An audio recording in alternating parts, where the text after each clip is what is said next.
Anchor Suma నటుడు రాజీవ్ కనకాల కొడుకు Roshan bubble gum అనే సినిమాతో టాలీవుడ్ లోకి ఎంట్రీ ఇచ్చాడు. ఈ సినిమా అనుకున్న స్థాయిలో అంచనాలను అందుకోలేకపోయింది. కొంత గ్యాప్ తీసుకున్న రోషన్ ఈసారి colour photo director Sandeep Raj దర్శకత్వంలో మౌగ్లీ అనే సినిమాతో ప్రేక్షకుల ముందుకొచ్చాడు. మరి ఈ సినిమా ప్రేక్షకులు ఎంతవరకు ఆకట్టుకుంది అనేది రివ్యూలో చూద్దాం. కథ విషయానికి వస్తే పార్వతీపురం ఏజెన్సీ ఏరియాలో మౌగ్లీ అలియాస్ మురళీకృష్ణ లోకల్ గా జరిగే సినిమా షూటింగ్స్ కి జూనియర్ ఆర్టిస్ట్ గా సప్లయర్ గా ఉంటారు.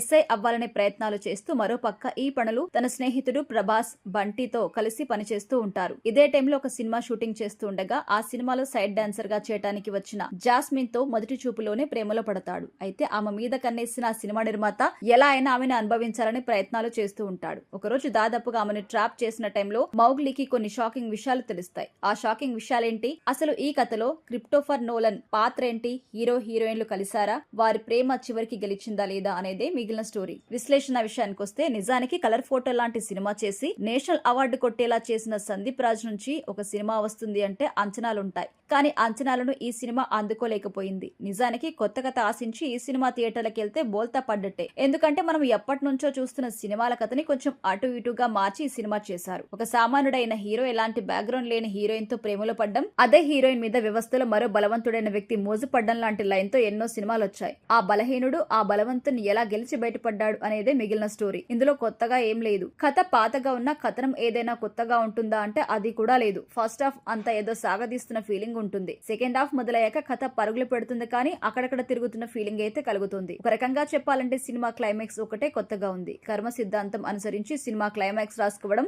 కొంతవరకు కలిసి వచ్చే అంశం. మౌగ్లీ ప్రేమ యాక్షన్ అంశాల మేళవింపుతో ప్రేక్షకుల ముందుకు వచ్చింది. ఇక డైలాగ్స్ భావోద్వేగాలను పండించిన తీరైతే మెప్పిస్తోంది. ఇక నటీనటుల విషయానికి వస్తే హీరో రోషన్, విలన్ బండి సరోజ్, అలాగే వైవ హర్ష తమ పాత్రలో చక్కగా కనబరిచారు. ముఖ్యంగా రోషన్ తన మొదటి సినిమాతో పోలిస్తే నటన విషయంలో చాలా బెటర్ అయ్యారు. లుక్స్ విషయంలో కూడా ఇంకా కేర్ తీసుకుని ఉంటే బాగుండు అనిపిస్తుంది. అతని పర్ఫార్మెన్స్ కి అయితే వంక పెట్టేది లేదు, కానీ ఇలాంటి లౌడ్ పాత్రలే చేస్తూ పోతే భవిష్యత్తులో ఇబ్బందికరమని కూడా చెప్పొచ్చు. హీరోయిన్ సాక్షికి డైలాగ్స్ చెప్పే స్కోప్ లేకపోయినా తనదైన శైలిలో ఎక్స్ప్రెషన్స్ పండించారు. టెక్నికల్ టీం విషయానికి వస్తే సంగీత దర్శకుడు కాలభైరవ అందించిన కొన్ని పాటలు వినడానికైతే చాలా బాగున్నాయి. లొకేషన్స్ కూడా చాలా బాగున్నాయి. గట్టిగానే ఖర్చు పెట్టారు అనిపిస్తుంది. నిడివి విషయంలో ఇంకా వర్కౌట్ చేసి ఉండొచ్చు. ఫైట్స్ అయితే చాలా బాగున్నాయి. ఫైనల్ గా చెప్పాలంటే Mowgli routine love action drama, కానీ పర్ఫార్మెన్స్ కోసం అయితే ఒకసారి చూసేయచ్చు.